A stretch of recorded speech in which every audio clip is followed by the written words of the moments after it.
ผ้าห่มผืนใหญ่บักใหญ่เลยเนาะๆบักใหญ่เลยโอ้ยอันน้องมาเอาไปไว้ผู้มาเพื่อกี่พูดนิดนึงพี่น้องเอ้ยโตเนาะ3พื้นบ่ได้เนาะ3 พื้นห่มเลยเนี่ยผืนบักใหญ่โดยนี่เ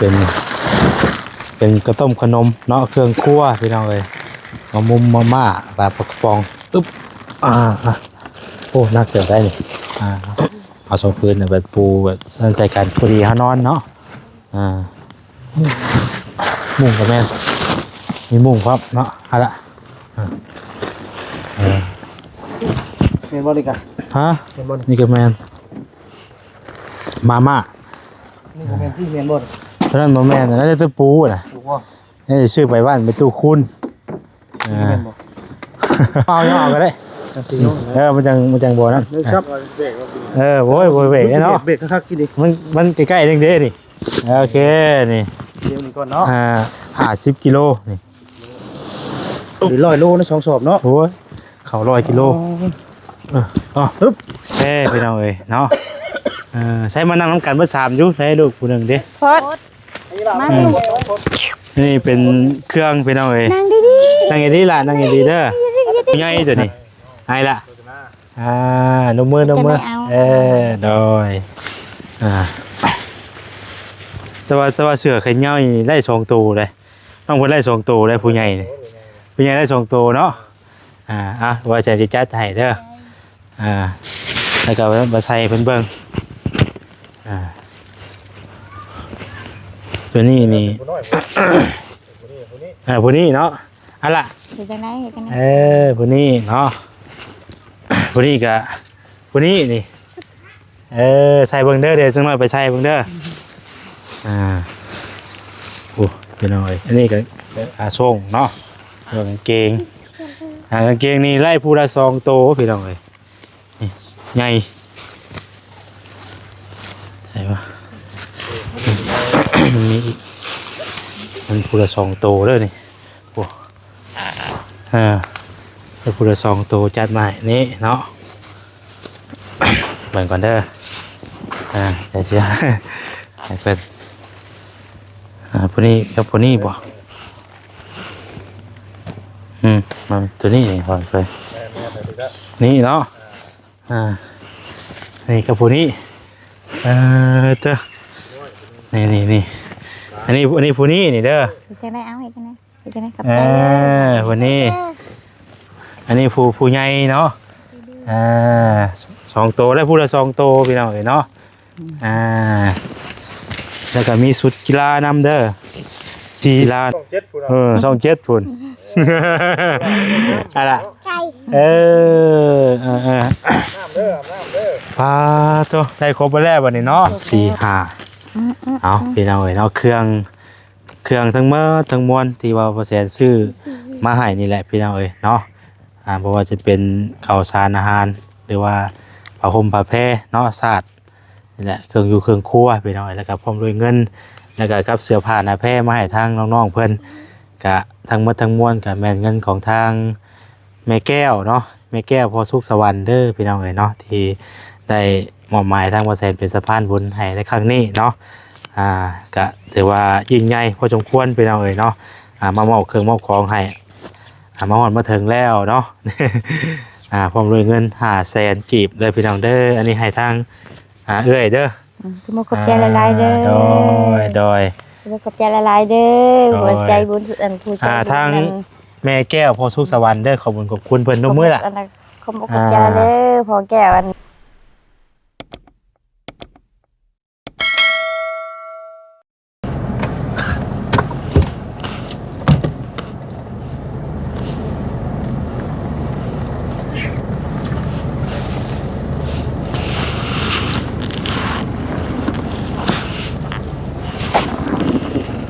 ได้ไปทางออกแล้วป่ะ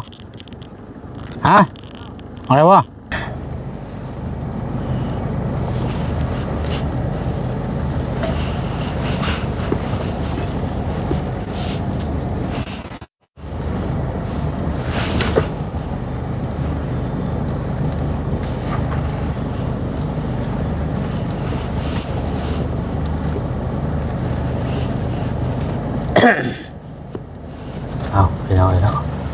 ใส่ขอโดนเขาเลย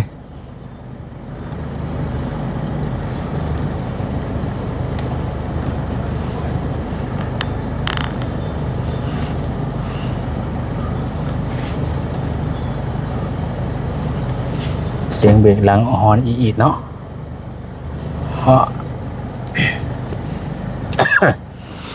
ไงบ่พี่จอดได้เลยฮะไงบ่ไอ้เจ้าบ่พอเนาะลงบ่ได้ฮะ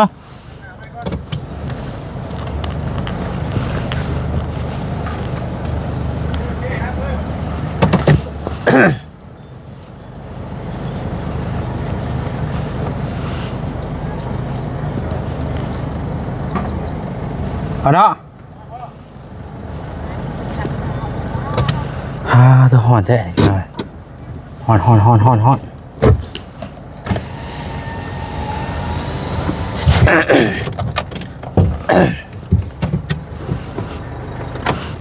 โอ้ย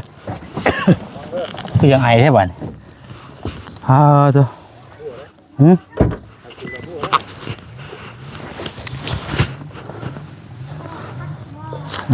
เอาสบายดีเด้อพี่น้องเด้อเนาะสบายดีอีกรอบพี่น้องเอ้ยเนาะตัวห่อนครับฮะห่อนไปเด้อ rồi มาต่อกันอีกพี่น้องเอ้ยเนาะ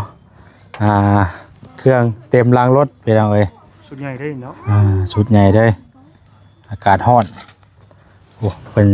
ซื้อผ้าห่มพยางมาให้เพิ่นมื้อนี้ก็ได้สักหน่อยก็หนาวอีกหรอกเนาะ เอามื้อนี้ก็ทางบ่แสนนำเครื่องมาให้น้องรจนาเนาะหรือว่าทางจักเพิ่นชื่อว่าเอ้ยหยังเด้เมื่อกี้นี่เนาะเอ้ยแดงบ่เอ้ยแดงเนาะเข้ามากินยังบ่ได้ถามชื่อเราอยู่เด้ เอ้ยแดงพี่น้องเอ้ย จำได้ลูกบ่จำได้ชื่อลูกบ่ตัวอันสบายดีเพิ่นด้วยเนาะสบายดีเด้อเอ้ยเด้อสบายดีโดยพาตัวมาพี่อยู่มาเลยก็เอา แม่ยังอยู่ในรถเนาะ เอาเครื่องลงเลยเนาะมาเลยก็เอาเครื่องลงเลย ลงบ่ นี่แหละ ถึงบ่ อยู่ในรถบ่จะอยู่ข้างรถก็ได้ตัวน้อยกูมู เดี๋ยวเอานี่ลงก่อนก็ได้ผมบ่นี่ไปเอาเลยผ้าห่มผืนใหญ่ๆบักใหญ่เลยเนาะ บักใหญ่เลยโอ้ยน้องมาเอาไปไว้ผู้มาเลือกกี่พูดนิดนึงไปเอาเลยตัวเนาะ3พื้นบ่ได้เนาะ3พื้นห่มเลยผืนบักใหญ่rồiเป็นกระต้มขนมเนาะเครื่องครัวพี่น้องเลยมามุมมาม่าปลากระป๋องอึ๊บโอ้น่าเสียได้นี่ สาดพี่น้องเลยสาดมันเป็นพื้นน้อยเนาะก็ได้เอา2พื้นเพราะว่ามันเฮือนเพิ่นกันมันบ่ได้ยาวเด้เอา2พื้นแบบปูแบบใส่กันพอดีเฮานอนเนาะมุ้งกับแม่มีมุ้งครับเนาะเอาละ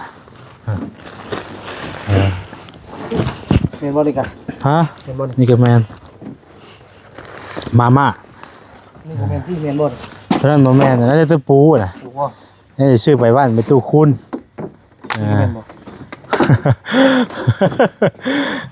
นี่ไงนี่ก็แม่นบ่อันนี้ก็แม่นว่าเจ้าผู้เดียวก็ได้ป่ะได้อยู่ก็อยากซื้อขอยังมักได้ของนักว่ายังจุดมันใกล้ตรงนั้นอะไรก็ได้ต้องสิกินเบิดจะบ่นี่เนาะ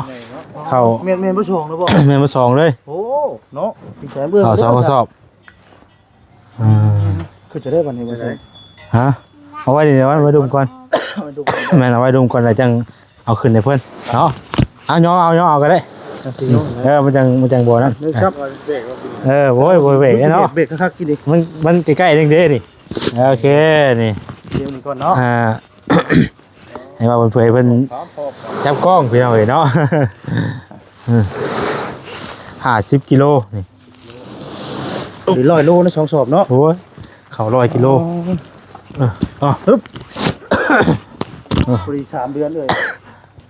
แค่3 เดือนเขายังกลัวจัก 6 เดือนแล้วเนาะ เอาพี่น้องเอ้ยมาพี่บัดนี่ต่อแจ้งอยู่ว่าผู้ภาพอันนั้นได้เนาะเบิ่งเอานี่มาพี่ก็ได้เนาะหาพี่ก่อนนิดนึงพี่น้องเอ้ยโอเคผ้าห่มผ้าแพร่พี่น้องเอ้ยอันนี้สาดยางอันนี้เนาะเพราะได้มาปูมันนิ่มแน่นะเนาะแต่ว่าเขาปูแบบว่ามัน ปูแล้วก็คือนอนได้เลยตัวนี้มันนิ่มพี่น้องเอ้ยปูแล้วก็นิ่มมันนิ่มเด้ นั่งอยู่ก่อนเนาะ สั่นหนาวให้เราเก็บใจแห้งเยอะกว่านี้ สิให้ได้บ่จักก็ว่าสิให้บ่จักว่าเนาะสิให้ เอาใช้ให้น้ำได้ให้คนให้มออยู่พี่น้องเอ้ย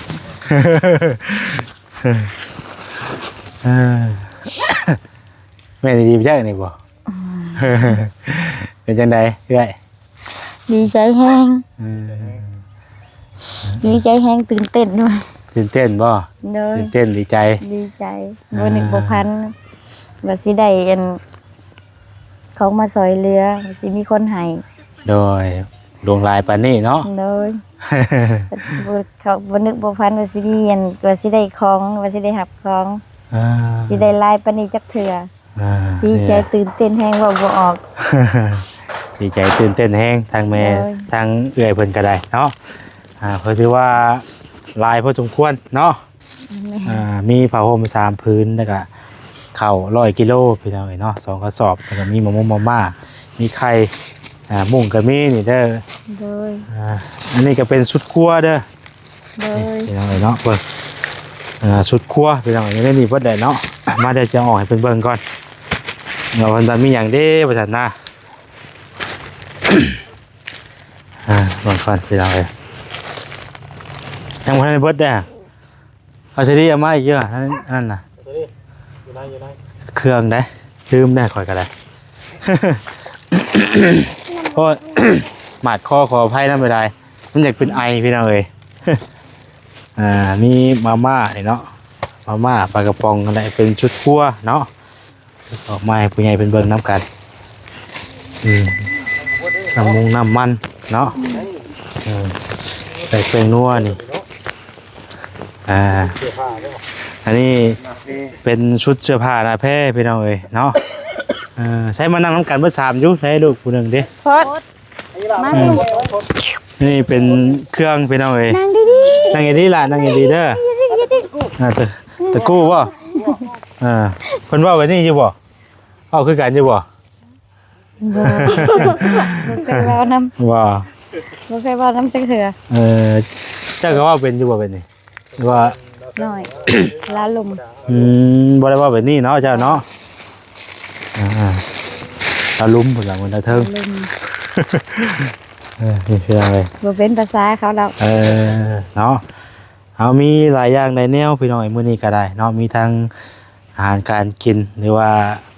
นี่แหละเป็นผ้าห่มผ้าแพร่ข้าวสารอาหารแห้งหรือว่าแต่ก็เป็นศาสตร์เป็นหยังเนาะ เลย มามอบให้แล้วก็รวมทั้งอันเครื่องเสื้อผ้าหน้าแพร่นี่เครื่องนี่พอดีอันกับอันทางแม่เพิ่นให้งบมาเลยพี่น้องเนาะซื้ออันเครื่องนี่พอดีล้านหนึงพอดีเลยซื้อเครื่องนี่พอดีเป๊ะเลยนะล้านเท่าไหร่ก็ว่าไปล้าน5,000บ่เพิ่นลดให้เนาะ ล้าน5,000พี่น้องเอ้ยชุดนี่ว่าใช่สิซื้อมาให้พูดละมันไม่มีหลายชุดเลยนี่เสื้อแขนยาวนี่ได้พูดละโตวะนี่ได้พูดละโตนี่จะให้ใส่เบิ่งเด้อใส่ให้ผู้ใหญ่เพิ่นเบิ่งเด้อตัวนี้นี่ของผู้ใหญ่ตัวนี้ให้ละนมมือโดยแต่ว่าเสื้อแขนยาวนี่ได้2ตัวเลยต้องเพิ่นได้2ตัวได้ผู้ใหญ่นี่ผู้ใหญ่ได้2ตัวเนาะว่าจะจัดให้เด้อแล้วก็มาใส่เพิ่นเบิ่ง ตัวนี้นี่ ผู้น้อยผู้นี้ ผู้นี้เนาะอันละ เฮ็ดจังได๋เฮ็ดจังได๋ ผู้นี้เนาะผู้นี้กะผู้นี้นี่ใส่เบิ่งเด้อเดี๋ยวจังหน่อยไปใส่เบิ่งเด้อโอ้พี่น้อยอันนี้ก็ส่งเนาะกางเกงกางเกงนี่ไล่ผู้ละ2โตพี่น้องเอ้ยนี่ใหญ่ใช่ปะมันมีอีกมันผู้ละ2โตเด้อนี่โอ้ผู้ละ2โตจัดมาให้นี่เนาะเบิ่งก่อนเด้อเดี๋ยวเชื่อให้เพิ่นผู้นี้กับผู้นี้บ่มันตัวนี้นี่ก่อนเพิ่นนี่เนาะนี่กับผู้นี้เด้อนี่อันนี้ผู้นี้นี่เด้อ เฮ็ดจังได๋เอาเฮ็ดจังได๋เฮ็ดจังได๋ขอบ ผู้นี้อันนี้ผู้ใหญ่เนาะ2โตได้ผู้ละ2โตพี่น้องเอ้ยเนาะแล้วก็มีชุดกีฬานำเด้อชุดกีฬานำอีกพี่น้องเอ้ยตอนแรกทั้งแม่เพิ่นบอกให้ว่าแสนพาน้องเพิ่นไปซื้อนะว่าแสนคิดว่ามันก็เลยว่าเคยซื้ออยู่แล้วก็เลยว่ากล้าเอาแล้วแหละยังบ่ได้กลับไปกลับมาว่ะน่ะนี่ชุดงามๆอันนี้ชุดกีฬาเด้อพี่น้องเอ้ยเนาะเสื้อแขนสั้นชุดกีฬาไว้ใส่แบบยามร้อนยามหยังซี่นะเนาะซื้อมาครบกันเลยพี่น้องเอ้ยสีแดงคือการครับเนาะเพิ่นมักหัวชื่อถูกอยู่ได้เพิ่นมักสีแดงเนาะสีนี่แหละสีชมพูนี่นะ27ชี27พุ่น27พุ่นอะไรน้ำเด้อพาโตได้ครบไปแล้วบัดนี้เนาะครบแล้วได้ส่ง2แล้วก็เสื้อแขนยาว1แล้วก็ชุดกีฬา1เนาะคือกันเบิดเนาะเสื้อพวกนี้ได้เสื้อแขนยาว2แล้วก็ส่งก็2เนาะแล้วก็ชุดกีฬา1พวกนั้นก็คือกันส่ง2เสื้อแขนยาว1แล้วก็ชุดกีฬา1เนาะซื้อมาให้เพิ่นพี่น้องเอ้ยถือว่าครบแล้วเนาะ เสื้อผ้าหน้าแพรแล้วก็มีทางเงินแม่เพิ่นนำบัดนี้พี่น้องเอ้ยเฮาก็มีเงินมามอบให้นำเนาะมื้อนี้ก็1 2 3 4 5เอาพี่น้องเอ้ยเนาะเครื่องทั้งหมดทั้งมวลที่ว่าบ่แสนซื้อมาให้นี่แหละพี่น้องเอ้ยเนาะบ่ว่าจะเป็นข้าวสารอาหารหรือว่าผ้าห่มผ้าแพรเนาะสาดนี่แหละเครื่องอยู่เครื่องครัวพี่น้องเอ้ยแล้วก็พร้อมด้วยเงินแล้วก็กับเสื้อผ้าหน้าแพรมาให้ทางน้องๆเพิ่นก็ทั้งหมดทั้งมวลก็แม่นเงินของทางแม่แก้วเนาะแม่แก้วพอสุขสวรรค์เด้อพี่น้องเอ้ยเนาะที่ได้มอบหมายทางบ่แสนเป็นสะพานบุญให้ในครั้งนี้เนาะก็ถือว่ายิ่งใหญ่พอสมควรพี่น้องเอ้ยเนาะมามอบเครื่องมอบของให้มาฮอดมาถึงแล้วเนาะพร้อมด้วยเงิน500,000กีบเลยพี่น้องเด้ออันนี้ให้ทางเอ้ยเด้อคือบ่ขอบใจหลายๆเด้อโดยขอบใจหลายๆเด้อหัวใจบุญสุดอันผู้ใจทางแม่แก้วพอสุขสวรรค์เด้อขอบคุณเพิ่นทุกมื้อล่ะขอบใจเด้อพ่อแก้วอันแม่แก้วพอสุขสวรรค์แม่แก้วพอสุขสวรรค์ให้อายุมั่นขวัญยืนเด้อหากันในหลับในลื่นเด้อให้อันเป็นเจ้าคนนายคนให้อยู่ดีมีแห้งขอบใจผู้สะพานก็ได้โดยผู้เป็นอันสะพานไต่ทางเดินมาก็ขอให้อันอยู่ดีมีแห้งเจ็บบ่ได้ความไข้บ่ให้มีให้หาเงินหลับในลื่นเด้อโดยบ่แซนเด้ออย่าว่าบ่จักซื้อเนาะอย่ามีผู้ถามไผนะลืมตลอดได้ขอบใจละลายโดยโอ้ดีใจแห้งมื้อนี้เนาะดีใจแห้งว่าบ่ถึงแล้วจนสั่นแหละเนาะดีใจแห้งจนสั่นแล้วบ่เคยนะจักเทื่ออันนี้มันเป็นไห้ออกนอกเนาะไห้ในเลยนี่น้ำตาตรงในนี่โอ้ยกูไม่อุตส่าห์อะไรก็ได้เนาะเอ้ยเนาะที่ผ่านมาบ่มีผู้ใดเอาเครื่องเอาของมาให้หลายปานนี้บ่บ่เคยมีจักเทื่อฮักครั้งแรกในชีวิตครั้งแรกในชีวิตที่ยันคนนั้นใจบุญซื้อเครื่องซื้อของมาฝากเอาเงินปัจจุปัจจัยให้บ่เคยได้รับจักเทื่อบ่นึกบ่พันจักเทื่อก็บ่ขอบใจหลายๆเด้อโดย เอาดีมุกดีใจน้ำบัดนี้ก็คือสิพี่น้องเอ้ยก็เฮาไปหาอยู่หากินเฮาก็ไปคือเก่านั่นแหละเนาะ โดย แต่ว่ามันก็สิไข้แน่บัดนี้เนาะ ไข้แน่ ก็สิบ่เมื่อยสิบ่บืนปานใดเนาะ โดย สิบ่ สิบ่ เฮาก็มี ปานใด มีข้าวหลายปานนี้แล้วอะนะเฮาก็ไปเฮ็ดไปหาปกติคือเก่าแหละแต่ว่าเฮามันก็เฮาหาบ่ได้เฮาก็โฮมไว้สินะ โดย มันมีเตือนทึนมันตลอดอะเด้ แม่น มันก็สิบ่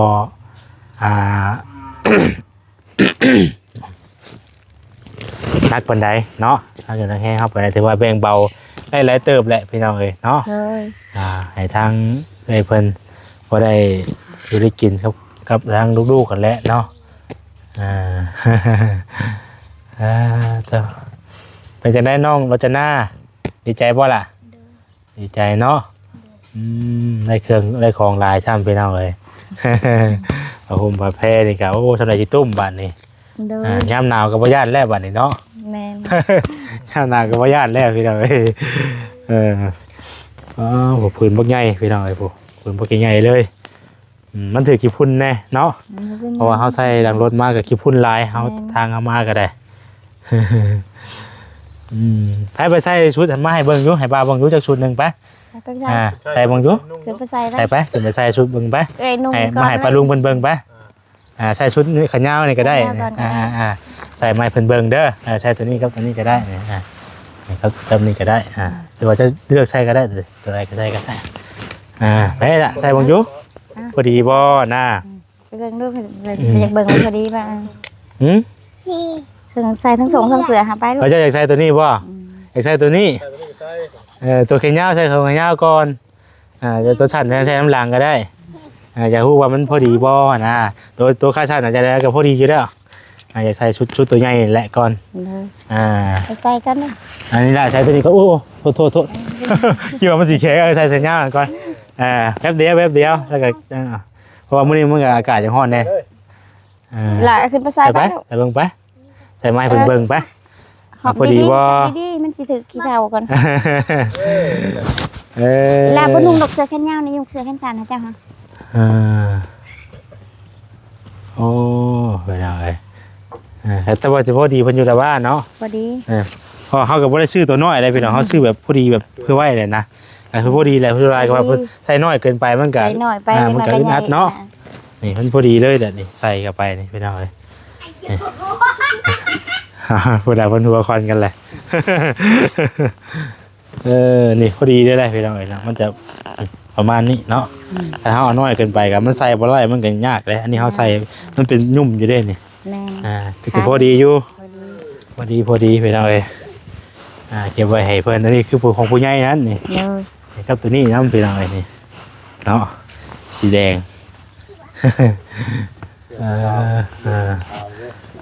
เพิ่นก็ถือว่าใหญ่เป็นสิเป็นชาวเลยเนาะผู้น้อยเพิ่นอยากใส่เสื้อกีฬาก่อนเอาได้เสื้อผ้าแล้วพ่แม่เด้ทั้งแม่กับมีบ่ได้ใส่อยู่บ่มีพอได้ใส่อยู่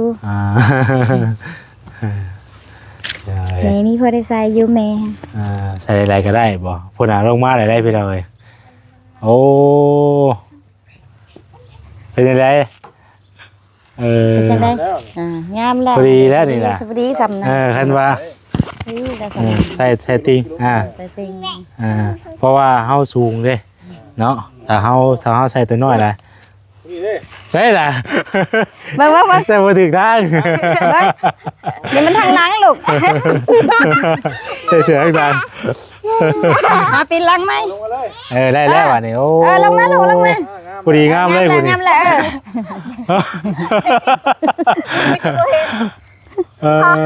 ก็ได้บ่ได้บ่พอแล้วใส่ได้แล้วสำนะพายเอาเดี๋ยวมันก็น้อยเสื้อผ้าฮะมันบ่ขาดง่ายดอกบ่ค่ะเอาเบิ่งดูแต่ลงมาลูกเราสั่งมาโอ้ยใช่บ่อยู่โอ้ยมันใหญ่อยู่ใช่เนาะใหญ่อยู่จะว่าใช้ได้บ่จักอีกเนาะให้ใส่ได้นี่ต้องใช้ตัวนี้เจ้าจะพอดีตรงน่ะหอนแก่ออกเป็นให้ลองให้เบิ่ง ลองให้เบิ่ง ผู้เป็นฮ้อนแหละเร็ว ไข่ บ่เป็นน้อยก็บ่เป็นหยังบ่ได้ก็ใหญ่ พอดีแล้ว งามเลยเด้ บ่คันเฮา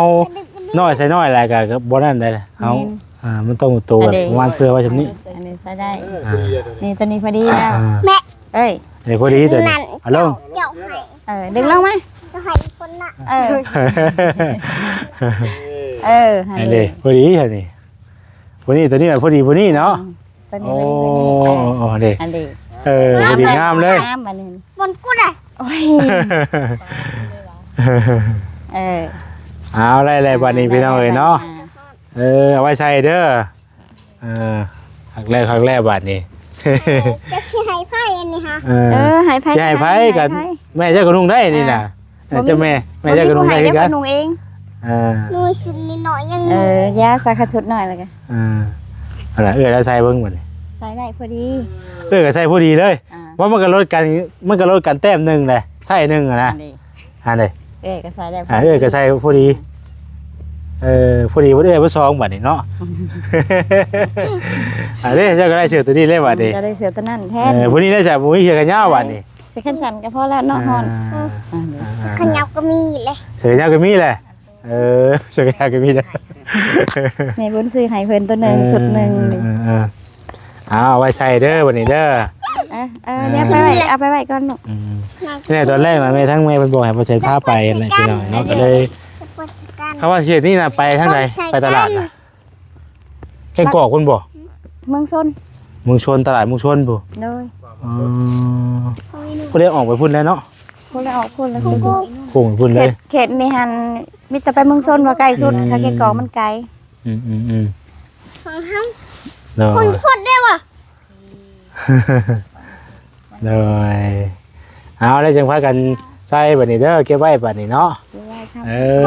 ค ข รั อบ ง เลยค ค รับ นอยู่ทองมัดผูก โดยของพายุเทิงก็ได้บันทะแล้ว ไว้นุ่งเด้อ ของพากันนุ่งอันนะเก็บได้เบิด นุ่งได้เบิดเด้อเนาะ ในมัดคู่คนแล้ว ครบไปแล้ว ได้เห็นได้ขอบใจเพิ่นนะแม่เอาขอบใจแค่ขอบใจอยู่พุ่นบ่สิเห็นนะมาขอบใจใกล้ๆก็ พอ ไป ดี ใส่ เนาะเพิ่นใส่เสื้อกันยาวน้องพอดีเนาะพอดี ใส่ เป๊ะ เสื้ เล อย กันยาวพอดีเป๊ะนี่ แรกพี่น้องเอ้ย ขอบใจเพิ่นนะแม่บัดนี้ขอบใจเด้อมาขอบใจหลายๆเด้อซื้อเสื้อผ้ามาให้น้องให้ลูกให้หลาน ได้พากันซาก้อนบ่ได้เด้อ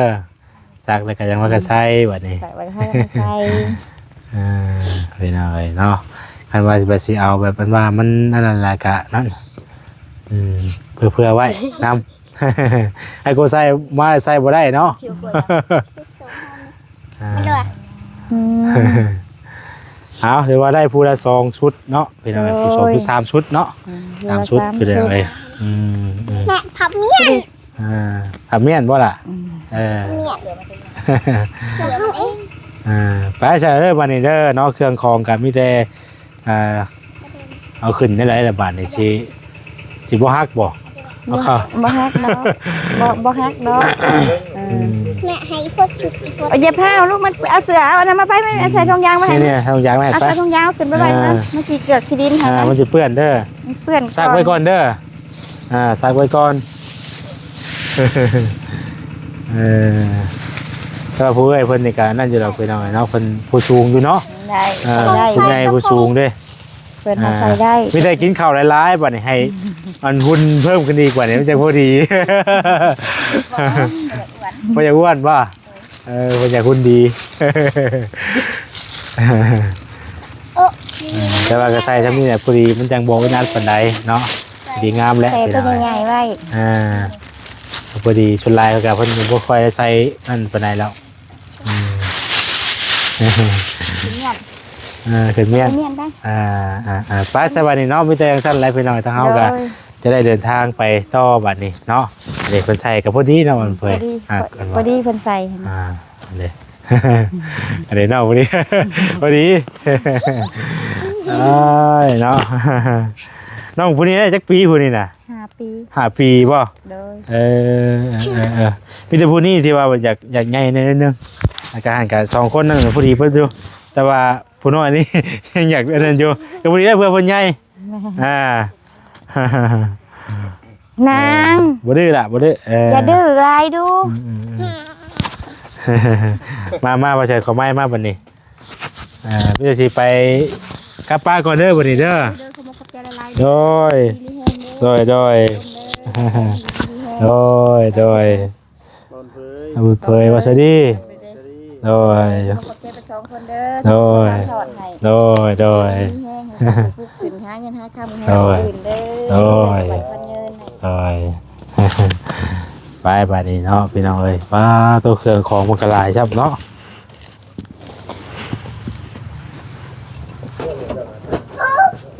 ใช่นั่นไหมใส่หัวแล้วนะ ใส่หัวเลยบ่น่ะพักแน่ลี เอาคนเดียวแต่นี่ ปอ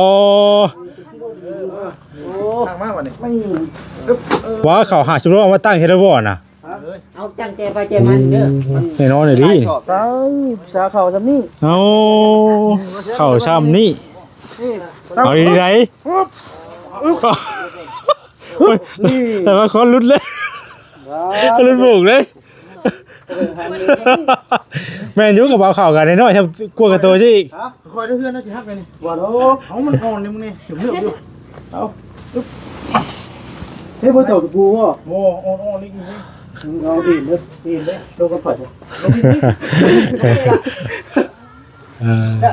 สบายดีเด้อบ่แอน โอ้ยสบายดี โดยพอกันอยู่พี่มื้อนี้เนาะ ทอดพี่มื้อนี้ก็ได้ โดยมาแต่ทางไหนแน่มื้อนี้ บ่มีก้อนมาตอกตะปู ได้มาหาแต่ครอบครัวเพิ่นนี่แหละ อ๋อ ที่ว่าคือเครื่องคือของ เอาว่าแล้วกันมันจะเพื่อมาฮอดก็ไกลเติบเนาะจะได้ทางกัน ไกลพอสมควร โดย เคยมาเฮาสิก็ได้ ขอบใจ แล้วซื้อเครื่องไม้เพิ่นก็เอาคืนเรียบร้อยแล้วบาดนี้มีแต่สิพุ่นแล้วโอ้สิบ่ฮักบ่เนาะอ๋อโตแต่ลายอยู่ได้แบบนี้ นี่เราก็ได้ของฝากลายอยู่มื้อนี้เนาะว่าสินำชุมเจ้า โดย บุญนี่ค่อยนี่ฟ้า โต ได้อยู่3เดือน ไอ้สิโอ้หายใจมอนแล้วเติบอยู่หรอกเนาะ นี่ Ờ. แต่บ่ฮู้ว่านั่งจิบหาเข้าอยู่บ่บัดนี้หรือว่าอาจจะ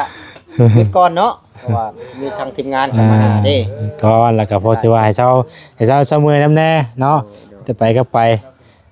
วันนี้ก็แค่แน่บัดนี้ก็พี่น้องเอ้ยให้พักผ่อนนำ ไปจะมีแต่สิขอตัวก่อนทางบ่แทนก็ โดย สิผู้สิไปบ้านมีตู้คุณอีกก่อนสิเข้าไปทางนั้นแล้วก็เมื่อพุ่นเลย ค่ำพุ่นแล้วเมื่อเนาะ เพื่อฮอดกับพุ่นแล้วมืดพุ่นแล้ว ค่อยกลางคืนนี่ก็8 โมงฮอดบ้าน โดยจะไก่มีอย่างนี้เลยซะอันที่ว่า ก็ สิ คือตอนนี้น่ะเพิ่นก็นี่แหละมีแต่ว่าประเภทพวกที่แบบว่าเฮามาสอนมื้อนี้แหละ ก็อยู่คุมกินเนาะข้าวน้ำจำปาในเบื้องต้นก่อนเนาะ ยับเข้ามาพี่ดูใจแน่น่ะ รอดชันนะรอดหนาวไปแล้ว ถ้าบ่มาเข้านํบ่ ดีใจว่าเป็นหยังใจแห้งสั่นตั้งโตมาถึกแล้ว แล้วดีใจจนชั้นจนตั้งตัวบ่ถึกเราก็ได้เพราะว่าปุ๊บปั๊บบัดเดียวเนาะจักมันหยังมันยามื้อนี้ถือว่าหลายอย่างหลายแนวพี่น้องเอ้ย จักมื้อบัดนี้จักสิไปขอเข้าบัดนี้ หลายมือเต็ม ได้บ่เดือนหนึง กลัวอยู่ มีแต่เฮามีหลายไปนี่แล้วก็บ่เฮาก็บ่ฮะที่ไหนได้ขอมีแต่ไปหาในอยู่ในกินไปแลกเปลี่ยนไว้คือเก่านั่นแหละมันจังมีทุนมันตลอดเวลามันจังบ่เบิดเสียนะมันจังแบบเวลามันเบิดมากก็ค่อยๆสมมุติว่ามันเบิดแล้วเฮาจังไปหาเนี่ยมันบ่นั้นมันบ่ทันบ่แหละมันสิแต่เฮานี่กดดันเจ้าของเกินไปหั่นนะอย่างเฮามีเฮาก็ไปหาไว้เรื่อยๆแต่ว่ามันก็สิบ่กดดันเจ้าของปานใดหั่นนะเฮาค่อยเฮ็ดค่อยหาไปนำมันก็แค่แน่มันก็ย่างไปเรื่อยๆสินะ โดย ก็คือตอนนี้น่ะอยากได้นั่นแหละให้เพิ่นธรรมดาเพิ่น อ๋อเรื่องน้ำบ่แล้วก็คือสำคัญนี่คือเรื่องน้ำเนาะกับมีน้ำมีในก็สิได้ปลูกผักปลูกหญ้าเพื่ออยู่ได้กินไปเนาะนี่น้ำก็บ่มีพี่น้องเอ้ย มีนั่นมีนั่นทำมาไปคออยู่เฮือนเขาผู้ ระวังตกเด้อล่ะเด้อ ปลั๊กไฟต่อมาได้ใช้เดี๋ยวนี้อ๋อโอ้ ไผกับตาย่านเนาะ พากันสิคู่แลน่ะ โอ้ โอ้ยเนาะ ทางแห้งลงไว้ ดุ่มเว้ย ไปใช้ได้บ่แอนเด้อโดยมื้อนี้ก็ซื้อข้าวเส้นน้ำมาให้เพิ่นมื้อนี้ก็ในเบื้องต้นไว้ก่อน ดีใจน้ำเพิ่นได้หลาย โดยคำว่าเป็นเทื่อแรกคือกันบ่แซงก็ได้เนาะ ต่อนั่น ก็เห็นในคลิปเจ้ากับสบุญนั่นแหละครับมา ก็ดี ทาง ใจ ผู้ใหญ่เพิ่นก็เลยว่าให้ซื้อข้าวเส้นน้ำมาให้ โดยดีใจได้หลายหมู่คู่เข้ามาซอยกัน ใจดีใจตื่นเต้น โดย แต่ว่าน้ำผักน้ำแห้งส่งเฮามันก็บ่ทั่วถึงหั้นนะ กันแหล้วพี่น้องเนาะก็หลายคนช่วยกันว่าซั่นซะทั้งนั้นทั้งนี้แน่เนาะช่วยกันก็ถือว่าทั้งนั้นทั้งนี้ช่วยกันก็ถือว่าก็ให้ช่วยกันหลายๆช่องก็ดีเนาะอืม ได้ไว้นะก็ได้ให้เพิ่นอยู่เพิ่นเช้าแต่ละคือหลายอย่างก็ดีใจนำว่าง่ายกันมีแต่ดีใจเพิ่น โดย ก็ได้คือสิบ่ได้นอนหรอก ตื่นเต้น เนาะ เนาะ เราสิเรียนถึงแล้วเต้นดีใจเลย ตื่นจะว่าลูกมาพรบ่จัก แล้วเนาะ โดยไปใช้เด้อเนาะโอเอ็นเด้อเด้อโดยสบายดีโดยโชคดีเด้อนี่เด้อขอให้มีแต่สิ่งดีๆเข้ามาบัดนี้เด้อโดย ไปกันที่จะสิ่งดีเข้ามาเด้อ โดยไปใส่ไปหน่อยเนาะตอนนี้ก็ขึ้นมาในรถแล้วไปหน่อยตัวเราตุนจักคุมสิว่าอย่างเรื่อยกี่นี่ ชันเลยหน่อยกูถือพวกแบบนี้จะมาพูดถือจะสะพายแบบนี้นะโอ้โอเบส โอ้ โอ้ไผ่ได้ผมเคยไล่ดิ ไปหน่อยสบุญบ่นะเพิ่งไปจ่อยข้อมูลข้อนึงเถอะไปหน่อยไปได้บ่อย ไปเลย บอกแล้วไปสบุญ กลับไปเลยออกไปหุ้นก่อนโอเค มาประตูคูณก่อนโอเคเข้าใจอะไรที่ไหนเนาะทางสบุญมันก็ยังหันกลับไปหน่อยเนาะเป็นไรบ่ใช่ดิเป็นไร เป็นไร ใส่อันกีโพให้เป็นประโยชน์อยู่บ่กิน ใส่ข้อมือนี่ ใส่คอ ใส่ข้อ โอ้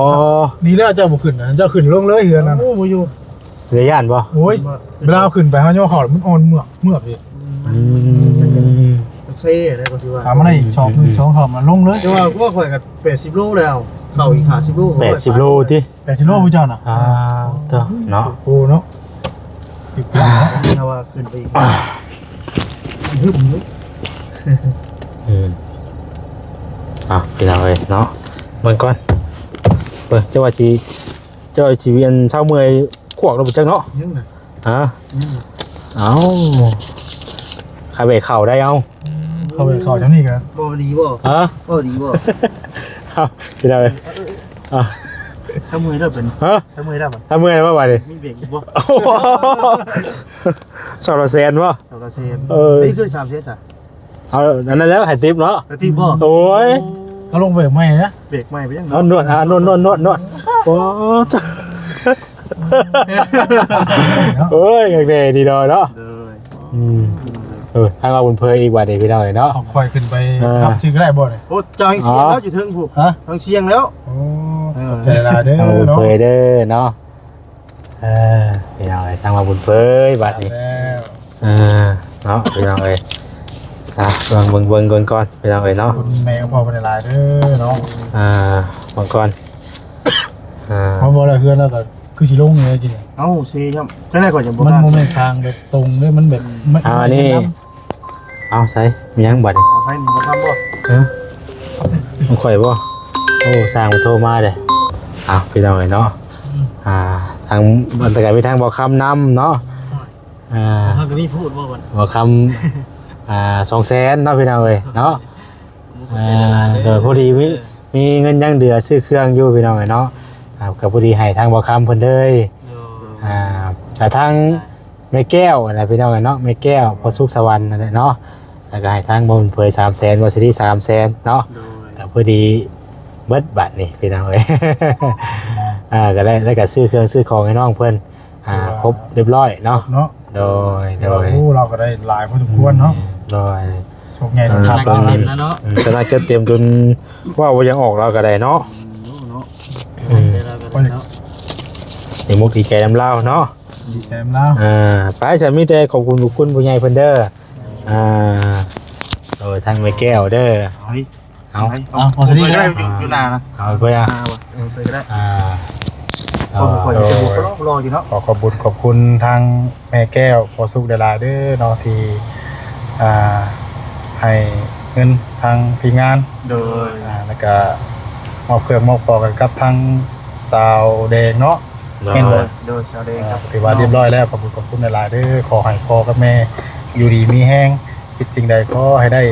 สมหวังดังใจปรารถนาเด้อเนาะวันเก็บยาสุได้ความไข่ยาสุมีขอให้มีสุขภาพร่างกายแข็งแรงมีอายุมั่นขวัญยืนสาธุเด้อเนาะร่ำรวยเนาะ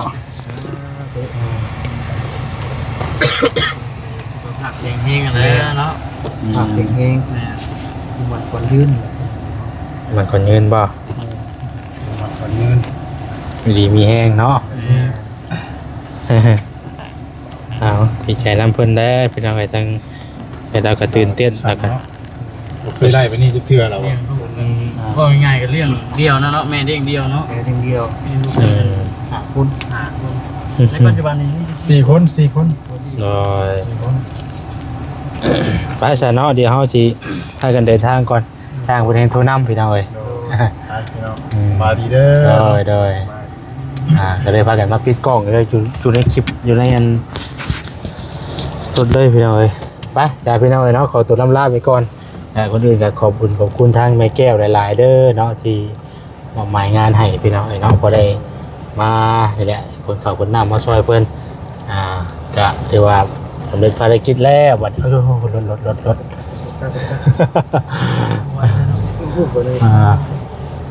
เอาอำลาไปก่อนเด้อเนาะอยู่ดีมีแห้งทางแม่เพิ่นก็ให้อยู่ดีมีแห้งทั้งครอบทั้งครัวเนาะมีแต่ความสุขกายสบายใจเด้อแม่เด้อเนาะอายุมันขอนยืนเป็นทงโพมใส่ให้ครับลูกหลานต่อไปเนาะโดยเอาสบายดีไปดีโดย